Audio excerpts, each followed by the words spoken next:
Good afternoon. Welcome to another A-Push video with Mr. Pate. Today we're going to be talking about the money issues that surround the United States as they move through the Civil War and then throughout the 1870s, all that set the stage for the populism period. So here we go. Let's go ahead and start at the top with the money issue.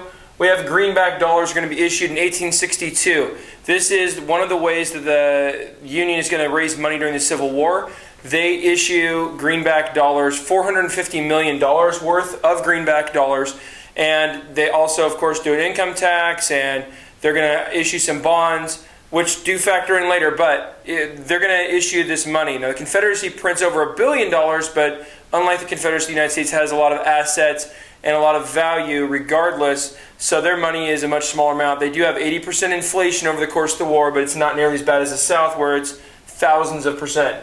The national banking system is introduced in 1863. So again, you see the progression of the Union doing these things they need to do to be a modern economy that can fight a war. What you see is declining value of these greenback dollars. January 1864, things are not going very well in the war. They're only worth 40% of the value of a gold-backed dollar. And one of the things about the national banking system is they had eradicated states printing money. So for the first time, it was all standardized by the federal government. June 1865, war is over. Values increased to 67% of what the gold dollars, back dollars were worth. But it's just not enough. It's not the same. So what you see is that they promised when they issued the greenback dollars, the government said these will only be during the course of the war. After the war is over, we'll buy them back. They won't be a factor anymore. This got people to accept these dollars readily. So value declined somewhat. Buyback began in 1865 after the war. So you're talking summer and fall of 1865. They begin to buy back slowly and steadily. They're not going to call all in at once. That would create some financial chaos. So what you're going to see is the dispute over the buyback is going to start beginning really in 1867. And at this point, they have $356 million to go still. So they've only gotten rid of 94 million. So they're making progress. They're doing it the right way, but there's a lot to go. You start to see that the poor debtor classes, some of whom bought during the inflation things on loans, they are now in a bad situation. If they had bought a cow or a plow, something like that, let's say they paid $20, well, if they bought that while this inflation was steadily going up during the Civil War, that $20 they spent, well, if those dollars get bought out of existence, in reality, it would cost less dollars, but the farmers and the workers are going to be earning less dollars, so it's going to be harder for them to pay off their debt. Sorry about that mix-up. It's going to be harder for them to pay off their debt because their loan is a fixed amount X.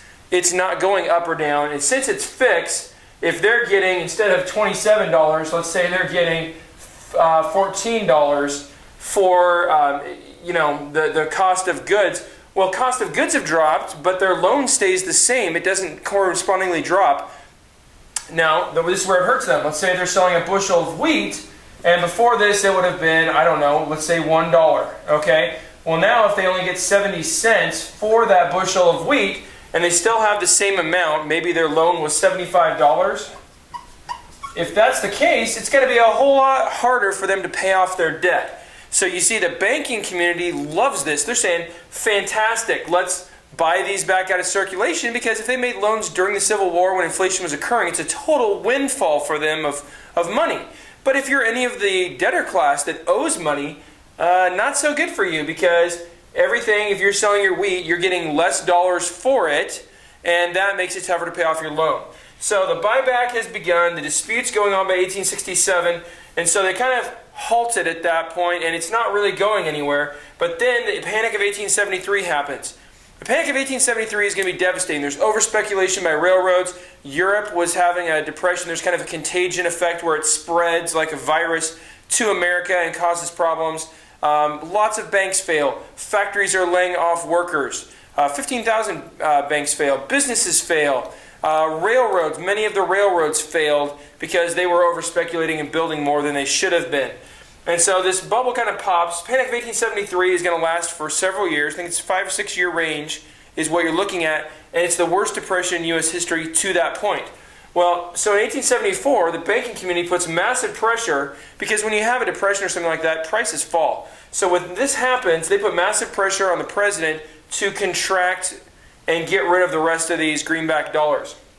Well, this is crushing. This is great for the bankers, but and they beg and say, "Oh, we're losing our banks and things like that." Well, farmers were getting foreclosed on and losing things they'd got with their loans, and they're in desperate trouble also. And this is exacerbating the effects of the depression for them, making it far worse. So what you end up with is, due to this pressure, you get the Specie Resumption Act of 1875, and that's going to basically say they're buying back all the rest of the greenback dollars out of circulation, which is going to mean goods cost less, you get less for your product, it's harder to pay them off. And this freaks out people. You actually see a group of farmers predominantly and workers, they form a new minor party, temporarily called the National Greenback Party, and they start campaigning. This becomes kind of a business issue. So it's really, what you see is kind of a shift where the Republicans, Democrats aren't that different in the 1870s and 80s and 90s, but it's going to be more the lower class against the working class against the upper class people,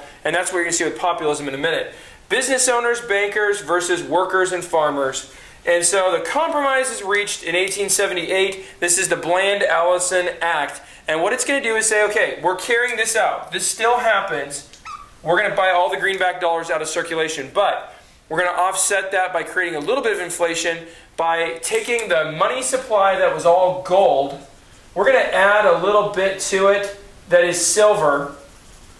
And that's going to increase the money supply a little bit, create a little bit of inflation to offset this. And maybe now the price goes back up to like 18 in our made-up example. Bushel of wheat might go up to 90 cents. And so it offsets it. It's not quite as bad. But what this does is, it's just part one. Because to be continued, the populist movement is going to rise in the mid-1780s as farmers hit some tough times.